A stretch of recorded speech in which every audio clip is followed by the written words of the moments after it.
ஏகாகிரக தியானத்தால் மனம் அடங்குங்கால் ஆனந்த அனுபவம் விளங்குகிறது, ஆனால் அது நீடித்து இருப்பதில்லை. இந்த கேள்வி நம்ம எல்லாருக்குமே இருக்கக்கூடிய ஒரு கேள்விதான். ஏகாகிரக தியானத்தால் மனம் அடங்குங்கால் ஆனந்த அனுபவம் விளங்குகிறது, ஆனால் அது நீடித்து இருப்பதில்லை. மனம் ஒருநிலைப்பாட்டுக்கான தியானத்தில் நாம் ஈடுபடும் பொழுது, மனம் அந்த தியானத்தில் ஆழ்ந்து ஈடுபடும் பொழுது அமைதி அடைகிறது. ஆனந்த அனுபவம், ஒரு விதமான ஒரு அமைதி அடைந்தவுடனே நமக்குள்ள ஒரு நல்ல ஒரு சுக அனுபவம் ஏற்படுகிறது அந்த தியானம் நடக்கும் பொழுது. ஆனால் அது தொடர்ந்து நீடிப்பதில்லை. எப்பெல்லாம் தியானம் பண்ணுற போது நம்ம பல பேருக்கு அனுபவமா இருக்கும். எப்பெல்லாம் கண்ணை மூடி ஜபம் பண்ணும் போதோ, எப்பெல்லாம் தியானம் பண்ணும் போதோ, அந்த நேரத்துல மனம் வந்து ஆஹா இப்படியே இருந்தா நல்லா இருக்காதா, இப்ப எண்ணங்கள் இல்லாம அது கொஞ்சம் அமைதியா இருக்குதே, பல எண்ண ஓட்டங்கள் இல்லாமல் அமைதியாக இருக்கிறது, இதே மாதிரி இருந்துட்டா என்ன அப்படின்னு நம்ம எல்லாருக்குமே தோணும். ஆனா அடுத்து தியானம் பண்ணி முடிச்சு நம்மளுடைய இயல்பான செயல்களில் ஈடுபட ஆரம்பிக்கிறதுக்குள்ள பழைய மாதிரி திருப்பி மனம் எண்ண ஓட்டங்கள் ஓட ஆரம்பிச்சு. அப்ப இது வரைக்கும் நமக்குள்ள பார்த்த அந்த ஒரு அமைதியான ஒரு சுக உணர்வு தொடர்ந்து நீடிப்பதில்லை. அப்ப இங்க என்ன கேட்கிறாங்கன்னா கேள்வி, அது தொடர்ந்து நீடிப்பதில்லை, நீடிப்பதற்கு என்ன செய்வது, ஏன் நீடிக்கவில்லை, இதுதான் கேள்வி. பகவான் பதில் சொல்றார். நிரந்தர தியானத்தாலும் விசாரணையினாலும் தேகாத்ம புத்தியை மூலமாக கொண்ட வாசனைகள் யாவும் அறவே நீங்குங்கால் ஆனந்த அனுபவம் தடையற்றி இலகும். நிரந்தர தியானத்தாலும் விசாரணையினாலும், அப்ப ரெண்டு விஷயம் நம்ம செய்யணும். நமக்கு உள்ளுக்குள்ள ஒரு ஆனந்த அனுபவமும் மனம் ஒருநிலைப்பாட்டும் எப்பொழுதும் நமக்குள்ள இருந்து கொண்டே இருப்பதற்கு நாம் செய்ய வேண்டியது இரண்டு. ஒன்று, தொடர்ச்சியான தியான பயிற்சிகள், மனதை ஒருநிலைப்படுத்துவதற்கு உண்டான சாதனைகளை நாம் தொடர்ந்து செய்ய வேண்டும். இரண்டாவது, விசாரணை, புத்தியை சுத்தப்படுத்துவதற்கு, புத்தியை கூர்மைப்படுத்தி நான் யார் என்ற விசாரணையும் செய்ய வேண்டும். மனதை ஒருநிலைப்படுத்துவதற்கு, அமைதிப்படுத்துவதற்கு உண்டான சாதனைகளையும் செய்ய வேண்டும். இது இரண்டுமே நமக்கு ரொம்ப முக்கியம். ஒரு பறவை பறப்பதற்கு இரண்டு ரெக்கைகள் தேவைப்படுகிறது. ஒரு ரெக்கையில பறவை பறக்காது.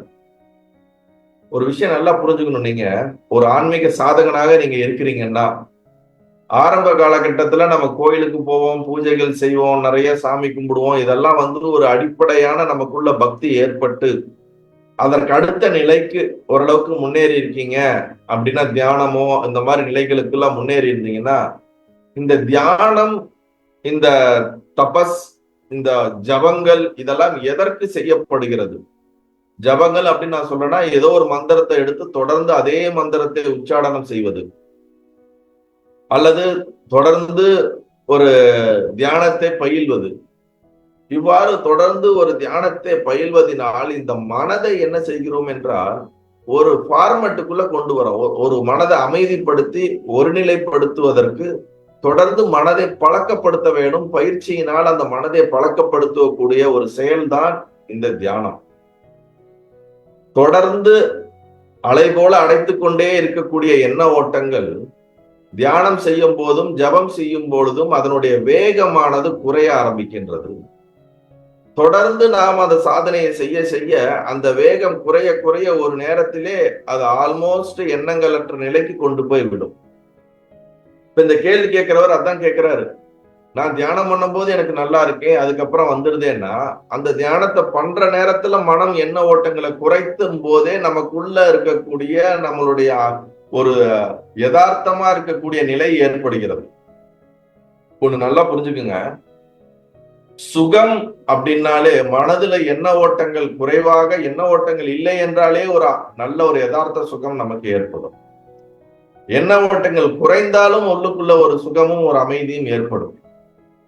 சுகத்துல நீங்க புரிஞ்சுக்கணும், ஒரு பொருளை ஆசைப்பட்டு அந்த பொருளை நமக்கு கிடைத்தால் நமக்கு சுகம் வருகிறது என்று நினைக்கின்றோம். அதனால் மனதினால் பல தடவை அதை கற்பனை செய்து, அது ஆசையை உண்டு பண்ணி அதற்கு ஒரு செயலை செய்து, அந்த செயலினால் அது கிடைத்தால் நமக்கு சுகத்தை கொடுக்கின்றதே தவிர, அது கிடைக்கவில்லை என்றால் நமக்கு துக்கத்தை கொடுக்கும். அப்ப ஒரு சுகத்தை அடைவதற்கு பல முயற்சிகளை செய்து நாம் என்ன பண்ண வேண்டியதா இருக்கு? பெற வேண்டியதா இருக்கும், அது டெம்பரவரியா இருக்குது. ஆனால் நம்மளுடைய இயல்பான நம்மளுடைய சொரூபம், நம்மளுடைய இயற்கை நிலையே ஆனந்த நிலைதான். இந்த மனதை ரொம்ப போட்டு கஷ்டப்படுத்தாம, ரொம்ப கற்பனை செய்யாமல், ரொம்ப ஆசைகள் படாமல், தியானம்னா என்ன? ரொம்ப கஷ்டப்பட்டு இருக்கலாம் தியானம் பண்றது கிடையாது. இயற்கையில அழகா உட்காந்து எனக்குள்ள நம்ம அப்படியே அந்த மனதை சாந்தப்படுத்துறதுக்கு உண்டான முயற்சியில இறங்கும் பொழுது அந்த எண்ண ஓட்டம் குறைய குறைய உள்ளுக்குள்ள இருக்கக்கூடிய அந்த அமைதி வெளிப்பட ஆரம்பிக்கும். அந்த யதார்த்த நிலை. நீங்க தூங்கும் போது பாத்தீங்கன்னா உங்க மனசு இயங்குறது கிடையாது. ஆழ்ந்த தூக்கத்துல உங்க மனசு இயங்காது. ஆனா அங்க ஒரு அமைதியும் ஒரு விதமான ஒரு ஆனந்தம், ஒரு சுக உணர்வு இருந்து கொண்டே இருக்கிறது. அது காலையில் எந்திரிக்கும் பொழுது நம்மால் அனுபவித்ததே நம்மால் உணரப்படுகிறது. அப்ப மனம் இயங்காமல் இருக்கும் பொழுது அங்கே அமைதியும் சுகமும் இருக்கும் என்பதுதான் சத்தியம். அதை புரிந்து கொள்ள வேண்டும். இல்லாட்டினா எல்லாருமே இப்ப இங்க இருக்கிறவங்க வேற எங்க இருக்கிறவங்க கேட்கிறவங்க எல்லாருமே அமைதி கிடைக்கலன்னா யாரா போய் தியானத்தை செய்வாங்களா? சொல்லுங்க. ஞானம் அதுக்கப்புறம் பேசிக்காலே நம்ம என்ன பண்றோம்? ஏதாவது ஒரு பிரச்சனைனா கொஞ்சம் உட்காந்து பிராணாயாமம் பண்ணுங்க, கொஞ்சம் தியானம் பண்ணுங்க, மனம் சாந்தி ஆகும் அப்படின்னு எங்க போனாலும் நம்ம கேட்பது உண்டு. அப்ப தியானம் செய்வது எதற்குன்னா மன அமைதியை ஏற்படுத்தி உள்ளுக்குள்ள அந்த சுக உணர்வை ஏற்படுத்துவதற்கு. அடிப்படையில ஒரு பக்கம் இந்த மன அமைதிக்கு இதை முயற்சி பண்ணிக்கிட்டே இருக்கும்போது விசாரணையை நமக்குள்ள எடுத்துட்டு வரணும். விசாரணை கொண்டு இங்க என்ன சொல்ல வர்றாருன்னா, நிரந்தர தியானம் ஒரு வாரம் தியானம் பண்ணிட்டு அப்புறமேட்டு விட்டுறது, இல்ல இந்த சாமி அடிக்கடி சொல்றாருன்னு சொல்லி 1 மாசம் தியானம் பண்ணிட்டு 2 மாசம் தியானம் பண்ணிட்டு அப்படி விட்டுறது, அப்படி எல்லாம் பண்ணா ஒண்ணுமே பலன் பெருசா கிடைக்காது. ஒரு பிராக்டிஸ் எடுத்தீங்கன்னா அதை தொடர்ந்து விடாம அதனுடைய முழு பலன் கிடைக்கிற வரைக்கும் நம்ம தொடர்ந்து அதை பயணித்துக் கொண்டே இருக்க வேண்டும், அதை செய்து கொண்டே இருக்க வேண்டும், இடைவிடாது. அபியாசத்துக்கு நாம விளக்கம் பார்த்திருக்கோம். தீர்க்க கால நைரேந்திரியன்னு பதஞ்சலி யோக சூத்திரத்துல அழகா பதஞ்சலி சொல்றாரு. இடைவிடாது செய்ய வேண்டும், தொடர்ந்து செய்ய வேண்டும், சரியாக செய்ய வேண்டும், சரியான யுக்தியையும் சரியான முறையிலையும் சரியான வழிகாட்டத்திலும் செய்ய வேண்டும் அப்படிங்கிறாரு. ஒருத்தர் சொன்னாரு, நான் 25 வருஷமா யோகா செய்யறேங்க அப்படின்னு. பக்கத்துல இருந்து நான், ஆஹா 25 வருஷமா யோகா செய்யறாருன்னா பெரிய விஷயம் தான் அப்படின்னா, வருடத்துல ஒரு நாளைக்கு அந்த யோகா தினத்தன்று நான் யோகா செய்வேன். அது போல 25 வருடமாக செய்துட்டு இருக்கேன்னா அந்த யோகா செய்யறதுல ஏதாவது பலன் கிடைக்குமா? கிடைக்காது. ஒருத்தர் என்ன பண்றாரு, ஒரு மாசத்துல காலையிலையும் சாயந்தரமும் இடைவிடாது 108 சூரிய நமஸ்காரம் போட்டுக்கிட்டே இருக்காரு. சின்சியரா 1 மாசம் பண்ணிருக்காரு, அதுக்கப்புறம் விட்டுடுறாரு. அப்ப அது 1 மாசம் சின்சியரா பல சூரிய நமஸ்காரமோ ஏதோ தியானமோ ஏதோ பிராக்டிஸ் பண்ணிட்டு அப்புறம் அது கம்ப்ளீட்டா விட்டுட்டாலும் அதனால பலன் கிடைக்குமானா கிடைக்காது. அப்ப தொடர்ச்சியும் இருக்க வேண்டும், ஆழமாக சரியான முறையில இன்டென்ஸாவும் செய்ய வேண்டும். இது ஒரு கால கிரமத்துல இது தொடர்ந்து செய்து கொண்டே இருக்கும் பொழுதுதான் நமக்கு அதற்கான ஒரு நாள் பலன் கிடைக்கும். நமக்கு அந்த அளவுக்கு பொறுமை இருக்கிறது இல்ல. வாழ்க்கையில வெளியில வேகமா ஓடிக்கிட்டே இருக்கிறதுனால நமக்கு அந்த பொறுமை இருக்கிறதே கிடையாது. ரெண்டாவது, மனம் ஆசையில வெளிநோக்கி இயங்கிட்டே இருக்கும் பொழுது தியானத்துல நம்ம உட்கார்ந்தா கூட ஏதோ ஒரு வேலை வந்துருது, ஏதோ ஒரு கமிட்மெண்ட்ல உட்காந்துடுறோம், நாளைக்கு பண்ணலாம் நாளைக்கு பண்ணலாம், நம்மளே தள்ளி போட்டு போயிடுறோம், எஸ்கேபிசம் பண்ணிடுறோம். நாம சாதனை செய்யாம இருக்கிறதுக்கு நம்ம மனசுக்கு நம்மளே ஒரு ரீசனை கொடுத்து, இதனாலதான் நான் செய்யல, இந்த ரீசன் சரியான ரீசன் சொல்லி நம்மளே சமாதானப்படுத்திக்கிறது. அது வேற எதுவும் கிடையாது, நம்ம ஏமாத்திக்கிறதுக்கு சமம். அதனால தொடர்ந்து நிரந்தர தியானம், விசாரணை செய்ய வேண்டும், தொடர்ந்து விசாரணை செய்ய வேண்டும். நான் யார் என்ற விசாரணை, இந்த ஜீவன்னா யாரு, பரமாத்மானா யாரு, இந்த சிருஷ்டி ஏன் அப்படி நடக்குது, சிருஷ்டிக்கும் எனக்கும் என்ன சம்பந்தம், என்னோட உண்மையான நேச்சர் என்ன, ஆத்மா என்று சொல்கிறார்களே, அந்த கான்சியஸ்னஸ் என்று சொல்கிறார்களே, கான்சியஸ்னஸ்னா என்ன, எது உண்மை எது பொய் அப்படிங்கிறத பத்தி புத்தி பூர்வமாக ஆராய்ந்து குருவின் வாயிலாக சத்தியத்தை கேட்டு அதை உள்ளுக்குள்ள மீண்டும் மீண்டும் ஆழமாக புரிய புரிய புத்தி விசாலமாகிட்டே போகும், விரிவடைந்து கொண்டே போகும், புத்தி எக்ஸ்பேண்ட் ஆகிட்டே போகும். எக்ஸ்பேண்ட் ஆக ஆக ஆக நீங்க தியானமும் தொடர்ந்து செய்ய செய்ய அந்த தியானமும் நல்ல டீப்பா போயிட்டே இருக்கும். இன்டெலிஜென்ட் இல்லாம வெறும் பிராக்டிஸையே கண்டினியூஸா பண்ணிட்டு இருந்தீங்கன்னா ஒரு சர்டன் லெவல் வரைக்கும் தான் அது அவுட்புட் கொடுக்கும். இன்டெலிஜென்ஸ் எவால்வ் ஆக அதனோடு சேர்ந்து நாம் தியானம் செய்யும் பொழுது இந்த எவால்வான இன்டெலிஜென்ஸும் இந்த தியானமும் சேர்ந்து ஒரு கலவை போல நமக்குள்ளே ஒரு மாற்றத்தை ஏற்படுத்துகிறது. அது ரொம்ப முக்கியமான ஒரு விஷயம். அததான் ரொம்ப கிளியரா இங்க ரமண பகவான் சொல்றாரு. நிரந்தர தியானத்தாலும் விசாரணையினாலும் தேகாத்ம புத்தியை மூலமாக கொண்ட இத ரெண்டையும் நீங்க தொடர்ந்து செய்தீர்கள் என்றால் என்ன பலன் கிடைக்கும் அப்படின்னா, இந்த தேகாத்ம புத்தி, இந்த உடம்பு நான் என்ற இந்த ஒரு புத்தி நமக்கு இருக்குல்ல, அதுக்கு பேர் தான் தேக ஆத்ம புத்தி. நான் தேகம் என்ற எண்ணம், உணர்வு.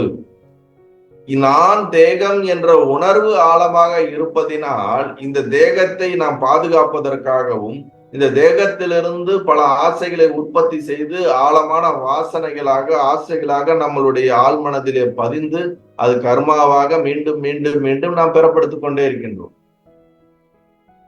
எப்பொழுது இந்த தியானமும் விசாரணையும் தொடர்ந்து நடக்கும் பொழுது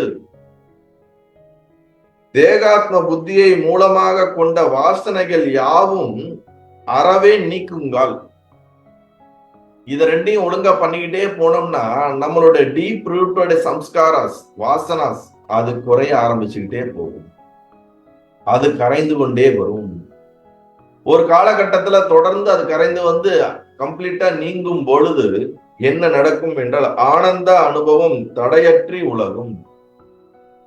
அப்பொழுதுதான்ப்பா உனக்கு இந்த ஆனந்த அனுபவம் தடையில்லாம பர்மனண்டா உனக்குள்ள எப்பொழுதும் ஒரு அமைதி நிலையும் ஒரு சுக உணர்வும் ஒரு திருப்தி உணர்வும் இருந்து கொண்டே இருக்கும். நான் ஆத்மஸ்வரூபன், அகம் பிரம்மாஸ்மி, நான் அதுவாக இருக்கின்றேன். நான் என்ற உணர்வு கான்சியஸ்னஸ் அப்படிங்கிற அந்த புரிதல் ஆழமாக ஆழமாக நமக்குள்ள ஒரு விதமான அமைதியும் ஒரு துக்கம் குறைந்து கொண்டே போய்கொண்டே இருக்கும். அமைதியும் ஒரு சுக உணர்வும் நமக்குள்ள பர்மனண்டா எஸ்டாப்ளிஷ் ஆக ஆரம்பிச்சிடும். அப்ப நமக்குள்ள இருக்கக்கூடிய டீப் ரூட்டடான வாசனைகள் குறைய வேண்டும். வாசனைகளை குறைவதற்கு என்ன பண்ணணும்னா தியானமும் விசாரணமும் சேர்த்து பண்ணி வேண்டிட்டே இருக்கணும். இல்ல நான் டெய்லியும் கோயிலுக்கு போறேன், டெய்லி நான் பூஜை பண்றேன், டெய்லியும் அவரை எதுவும் சொல்றேன், அதனாலேயே எனக்கு குறைஞ்சிருமான்னா அது ஒரு நல்ல செயல், பக்தி நல்ல செயல், அதனால புண்ணியம் கிடைக்கும். ஆனா டைரக்டா நம்ம என்ன ஒர்க் பண்றோம், நம்ம மைண்டை ஹேண்டில் பண்றதுக்கு, மைண்டை மாத்துறதுக்கு நம்ம என்ன டைரக்டா ஒர்க் பண்றோம், அதெல்லாம் இன்டைரக்ட் மெத்தடா நமக்குள்ள புண்ணியத்தினால நமக்கு நடக்கும். ஆனா நேரடியாக நாம் தியானத்தினாலையும் விசாரணையினாலும் நம்மை நாம் மாற்ற மாற்ற மாற்ற நம்மளுடைய ஆசாபாசங்கள், நம்மளுடைய மூல சம்ஸ்காரங்கள் பற்றுறதுல இருந்து பற்றற்ற நிலையை நோக்கி வர வர வர வர வர நம்ம கர்மா குறைஞ்சுக்கிட்டே வருதுன்னு அர்த்தம். வாசனைகள் குறைஞ்சுக்கிட்டே வருதுன்னு அர்த்தம். அப்படி வாசனைகள் குறையும் பொழுதும் நமக்கு ஆட்டோமேட்டிக்கா நமக்குள்ள ஒரு அமைதி டிஃபால்ட்டா அடியில் அப்படியே மெல்ல மெயின்டைன் ஆகிட்டே இருக்கும். அது மெல்ல மெல்ல ஒரு ஆனந்த நிலை அதுக்கப்புறம் வந்துகிட்டே இருக்கும். ஒரு குறிப்பிட்ட காலத்துல நமக்கு தெளிவு ஆனதுக்கு அப்புறம் அந்த ஆனந்தமும் அந்த அமைதியும் எப்பொழுதும் அந்த திருப்தி உணர்வும் பர்மனண்டா மெயின்டைன் ஆகும். இவ்வளவுதான் ரூட். ஆன்மீகம்னா இவ்வளவுதான், இதுக்கு மேல பெருசா ஒண்ணுமே கிடையாது. என்ன நாம பண்ணணும் ஆன்மீகத்துலன்னா இது ரெண்ட பண்ணா போதும், வேற ஒண்ணும் கிடையாது. இந்த மொத்த புத்தகத்திலையும் திருப்பி திருப்பி பல கேள்விகள் கேட்டாலும் எங்களுக்கு ஏதாவது ஒரு வழி சொல்லுங்கன்னா இதுதான் வழி. சரி நான் தியானம் எல்லாம் பண்ணல, வெறும் விசாரம் மட்டும் பண்ணலாமா அப்படின்னா, வெறும் விசாரம் மட்டும் பண்ணோம்னா புத்தி பூர்வமாக யோசிச்சு யோசிச்சு புத்தி பூர்வமா பண்ணிக்கிட்டே போகலாம்.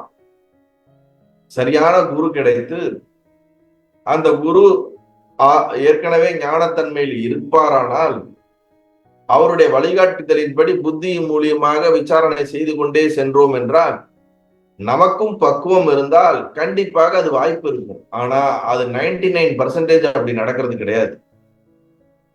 ரொம்ப ஆழமா புத்தி பூர்வமா யோசிச்சுக்கிட்டே போனா என்ன ஆயிடுதுன்னா அரகன் ஃபார்ம் ஆயிடுது. நம்மளை அறியாம நமக்குள்ள அந்த அகங்கார உணர்வு ஆனது ஏற்பட்டு விடுகிறது.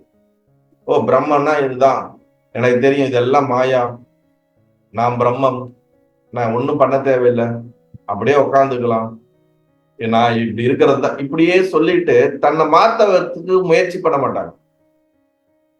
தன்னுடைய குணத்திலேயோ தன்னுடைய தவறுகளையோ தன்னுடைய வாசனைகளையோ எதையும் மாத்தாம எல்லாம் பிரம்மம், நானும் பிரம்மம், நீயும் பிரம்மம், எல்லாம் பிரம்மம், எல்லாம் மாயா, அதுக்கப்புறம் இதுல என்ன செய்ய வேண்டியது இருக்குது, நான் செய்யறதுக்கு ஒண்ணும் இல்லையே, எனக்கு புரிஞ்சிருச்சே அப்படின்னா அதுக்கு பேரு அது கிடையாது. இங்க அப்படி சொல்ல கிடையாது. உனக்கு புரிஞ்சிருச்சு, பிரம்மன்னு உனக்கு புரிஞ்சிருச்சுன்னா உன்னுடைய துக்கமானது மிக மிக குறைந்திருக்க வேண்டும்.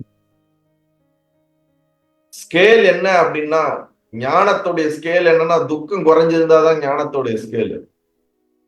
இல்ல எனக்கு ஓரளவுக்கு குறைஞ்சிருக்கு, திடீர்னு ஏதாவது ஒரு சூழ்நிலையில துக்கமா இருக்குன்னு அப்படிலாம் கிடையாது. எப்படிப்பட்ட சூழ்நிலையாக இருந்தாலும் எந்த நிலையிலும் அதை பேலன்ஸ்டாக உணர்ச்சி கொந்தளிப்பு இல்லாமல் பற்ற அதை அந்த தன்மை ஞானத்துலதான் வரும். பக்குவம் இல்லாட்டா அந்த சூழ்நிலையில இன்பேலன்ஸ் ஆயிடும். சோ ஏகாகிரக தியானமும் மன அடக்கமும், மன அடக்குங்கால் ஆனந்த அனுபவம் நீடிப்பதற்கு இதுதான் வழி. அதை புரிந்து கொள்ள வேண்டும். நல்லது.